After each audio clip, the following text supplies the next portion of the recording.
गढ़वाल गांव की प्रिया ने 219 रैंक चौथी बार में हासिल किया। माँ बाप ने भरोसा किया तो प्रिया ने भी भरोसा नहीं तोड़ा। 3 साल तक किसी समारोह में कोई एंजॉय तक नहीं किया। टैक्सी चलाकर प्रिया के सपनों को पूरा किया। प्रिया की मां केसर बोली अपने सपने तो कभी देखे ही नहीं। सारिका के साथ प्रिया की बातचीत। मैम ये 4th अटेम्प्ट था और सेकंड इंटरव्यू था मेरा। लास्ट ईयर भी मैंने इंटरव्यू दिया था, लेकिन भगवान की दया से अब की बारी मेरा हो गया सक्सेसफुली AR 219। तो मैम थोड़ा तो अपने ऊपर रिस्ट्रिक्शन रखना पड़ता है, जैसे किसी पार्टी में नहीं जाना या दोस्तों से नहीं मिलना, कभी कभी ओकेजनली हो जाता है। बट आप जितना जैसे सोशल मीडिया है वो तो थैंकफुली मेरे को पसंद नहीं है यूज करना। मैं कॉलेज के टाइम भी यूज नहीं करती थी और अभी 12th के बाद मैं कभी किसी आसपास टाउन में भी नहीं गई अकेले, सीधा मेरे को दिल्ली भेज देना पढ़ने के लिए। तो वो ट्रस्ट जो था, जो भरोसा था कि मैं अपने बच्चों को पढ़ाऊंगा, इंडिपेंडेंट लड़की को इंडिपेंडेंट बनाऊंगा, चाहे, तो वो उनका हमेशा से कॉन्स्टेंट सपोर्ट है। नमस्कार भाई, दर्शकों को आज हम एक ऐसे शख्सियत से मिलवाते हैं जिसको देख के और सुनकर शायद कम से कम हरियाणा का ही नहीं, इस क्षेत्र का भी सीना बहुत चौड़ा हो जाएगा। घड़वाल गांव में हूँ इस वक्त में, गोहाना सब डिवीजन से बिल्कुल लास्ट से मुंह में उस पे बोलते हैं ना कि एक छोर पे बसा हुआ घड़वाल गांव। आज उसकी जो पहचान होगी शायद प्रिया से होगी। मुझे जहां तक मैं कह सकती हूँ अपने चैनल की तरफ से, तो यूपीएससी की जो सबसे कठिन परीक्षा होती है, यूपीएससी की परीक्षा पास करके प्रिया ने पूरे हरियाणा का सिर ऊंचा कर दिया है। जो हम बेटियों के बारे में ऐसी धारणा बना लेते हैं कि जब लड़की पैदा होती है तो पहले ही चिंता हो जाती है कि बेटी होगी, पता नहीं क्या होगा। लेकिन प्रिया जैसी अगर बेटी हमारे क्षेत्र में, हमारे घर में, हमारे गांव में पैदा होती हैं तो हमें ये सोचने की जरूरत ही नहीं कि बेटी होगी। बेटों से भी बढ़कर जो आज बेटियां जिस मुकाम पर पहुंच रही, वो हमारे लिए फक्र की बात है।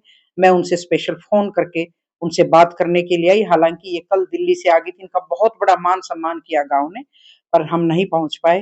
प्रिया, सबसे पहले तो आपने जो ये यूपीएससी की परीक्षा पास की, उसके लिए हमारी तरफ से आपको ढेर सारी शुभकामनाएं। मैम बहुत बहुत धन्यवाद। मैं आप लोगों का बहुत ही शुक्रगुजार हूँ कि आप लोग आए मेरा इंटरव्यू लेने के लिए, तो इसके लिए आई एम वेरी थैंकफुल। मैं इसे इंटरव्यू नहीं कहूंगी, मैं ये कहूंगी कि हमें आपसे मिलने का मौका मिला। प्रिया, ये कौन सा मतलब आपकी वो था राउंड कि आप इस परीक्षा को पास कर पाए?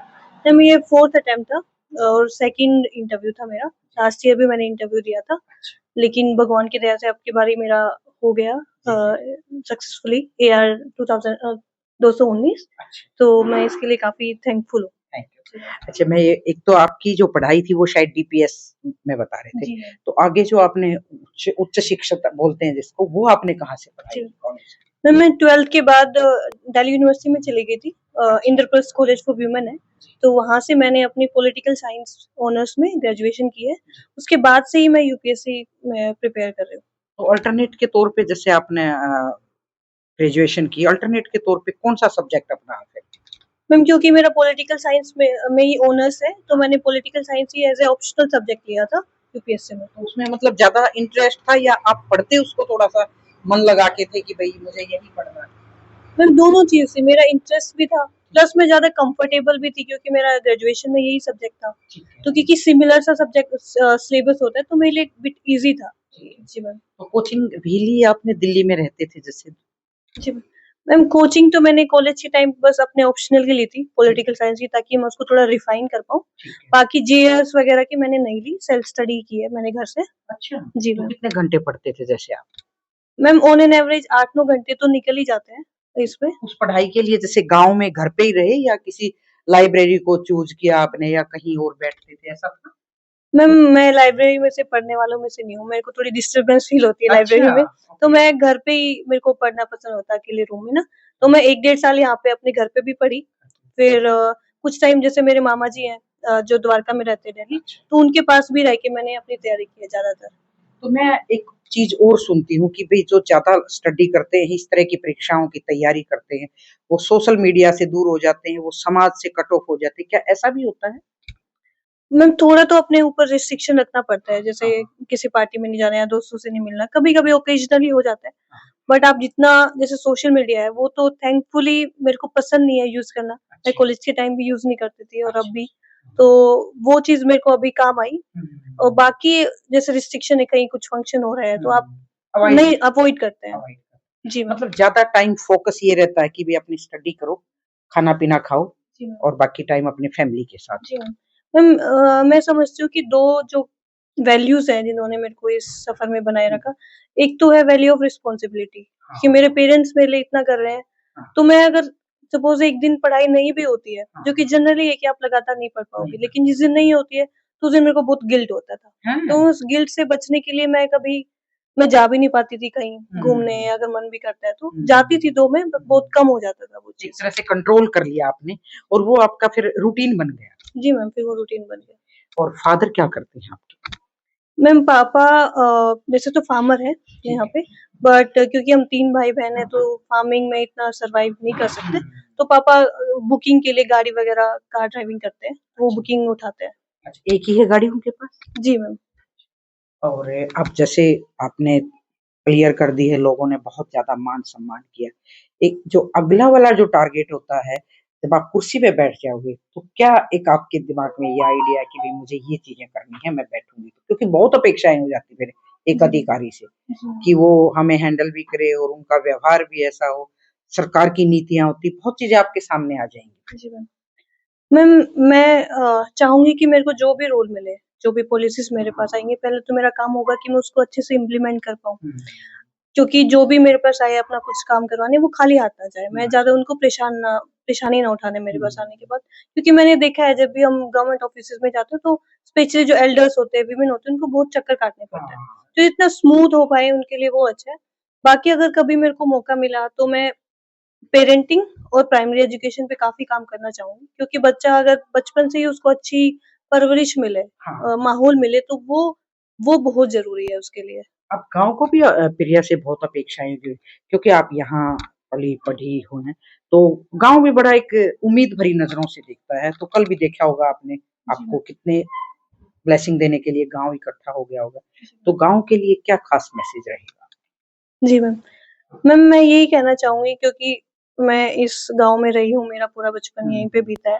तो मेरी तरफ से जो भी सपोर्ट बन पाएगा, जो भी मेरे मतलब लीगली मेरे सॉरी जो मेरे हैंड में होगा मैं आई एम ऑलवेज़ अवेलेबल मतलब कोई भी गाइडेंस है जैसे अगर किसी और को प्रिपेयर करना है या even if not in UPSC मैं नहीं चाहती कि अगर किसी को नहीं भी पसंद है आईएएस बनना तो वो ना बने। जैसे स्पोर्ट्स है या कोई और फील्ड में अगर किसी को हेल्प चाहिए होगी तो मैं हमेशा अवेलेबल रहूँगी। ये मेरे लिए बहुत अच्छी बात होगी अगर मैं किसी की हेल्प कर पाऊँ। 2 बहन-भाई और बताए आपने, वो आपसे इंस्पायर्ड हैं या उनकी लाइन अलग है? वो क्या करते हैं? जी मैम। मैम बहन का तो अभी तो जैसे सीजीएल मैंने आपको बताया जैसे सीजीएल में है उनका प्लान करने का और भाई बैचलर्स इन कंप्यूटर एप्लीकेशन कर रहे कहाँ पे? हैं एमडीयू से मैम। हाँ, तो उनका उसी फील्ड में जाने का मन है। लेकिन प्रिया मुझे एक बात थोड़ा-सा समझाएँ, जैसे मैं अभी आपकी मदर को भी देख रही थी, एक सामान्य सी गृहिणी हैं, पिता फार्मर भी हैं, टैक्सी का काम करते हैं। तो इतना साधारण से परिवार होते हुए प्रिया की पूरी फैमिली ने एक लाइन पकड़ ली। जी मैम। ये कैसे संभव हो पाया? मैम ये संभव हो पाया मेरे फादर की वजह से। वो बहुत ही कंपेयर टू द जो हमारे आस-पास एनवायरनमेंट है, उसके कंपैरिज़न में वो बहुत ही लिबरल इंसान है, बहुत ही प्रोग्रेसिव इंसान है। तो उन्होंने कभी भी फ़र्क नहीं रखा लड़का और लड़की में ना। इनफैक्ट हमें ज़्यादा ही प्यार करते हैं लड़कियों को। तो उन्होंने हमेशा ना पढ़ाई को लेके स्पेशली बहुत लिबर्टी दी है, क्योंकि 12th के बाद मैं कभी किसी आस-पास टाउन में भी नहीं गई अकेले। सीधा मेरे को दिल्ली भेज देना पढ़ने के लिए।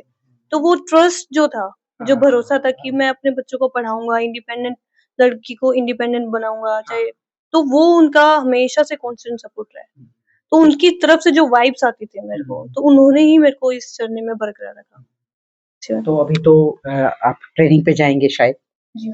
और 26 साल की उम्र भी होगी, तो कोई मैं थोड़ा-सा है तो निजी पर्सन, जी। शादी के लिए सोच लेते हैं। लड़का हो लड़की मैं ये नहीं कहूँगी कि वे लड़की हमें सबको ये चिंता होगी अभी इसकी शादी करनी है। जी। तो अभी तो वेट करना पड़ेगा इस चीज़ के लिए।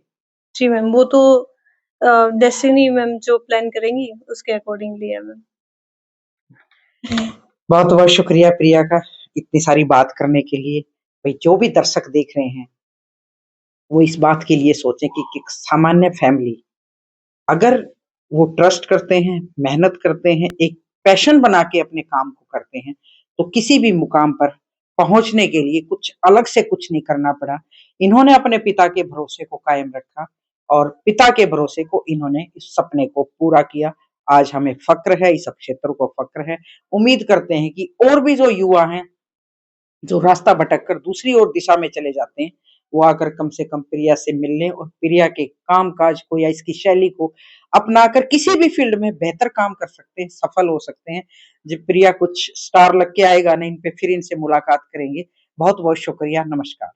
केसर देवी, इनसे भी थोड़ा जान लेते हैं। बहन, अब पहले तो आपको ही बहुत सारी बधाइयाँ कि बेटी ने इतना बड़ा काम किया। थैंक आप कितने पढ़े? मैं 10th तक पढ़ी हूँ। 10th तक। फिर हाँ। भी मतलब बेटियों ने आज हाँ। जो नाम रोशन किया, वो कैसा लग रहा है आपको? मुझे बहुत अच्छा लग रहा है जी। बहुत प्राउड फील हो रहा है अपनी बच्ची पर। उन्होंने बहुत अपने हार्ड वर्क से ही इस मुकाम तक पहुंची है। और मैं तो बस ये कहना चाहूंगी कि यार पेरेंट्स को अपने बच्चों के सपनों के बारे में पूछना चाहिए। वो जिस भी फील्ड में जाना चाहिए उनको उसी में भेजना चाहिए। तो कभी आपने भी पूछा होगा प्रिया से कि भाई क्या चीज पसंद है, तो आप पूछते थे कभी कि कौन सा फील्ड पसंद है आपको? उनको जी बचपन से यही शौक था जी, स्कूल के टाइम से ही कि मुझे आईएएस करना है। तो तब तो हमें तो जैसा कुछ ज्ञान नहीं होता था कि हाँ। भाई क्या चीज क्या होती है चीज क्या है? नहीं होता। बिल्कुल। हाँ जी, इसके पापा भी इतने ज्यादा पढ़े हुए नहीं हैं जी।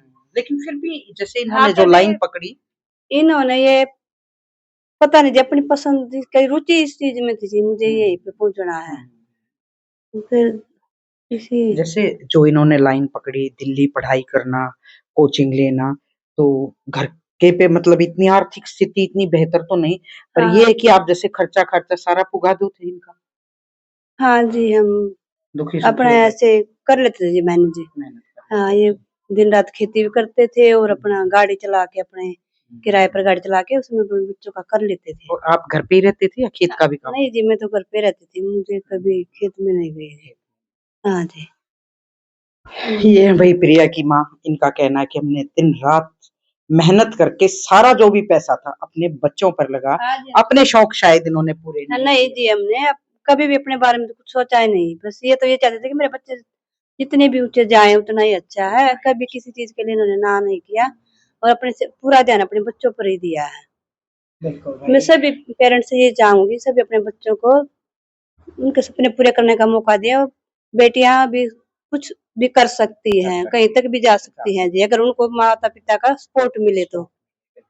वो हर जगह जा सकती हैं जी। बिल्कुल, भई माँ-बाप अपने बच्चों को सपोर्ट करें, उनको प्रॉपर तरीके से गाइड करें और उनके सपनों को पंख लगाकर उड़ने दें और बच्चे भी उस भरोसे को कायम रखें, ये हम सब लोग दुआ करते हैं, ताकि एक बेहतर समाज का निर्माण हो सके। घड़गांव से सारिका की रिपोर्ट, नमस्कार।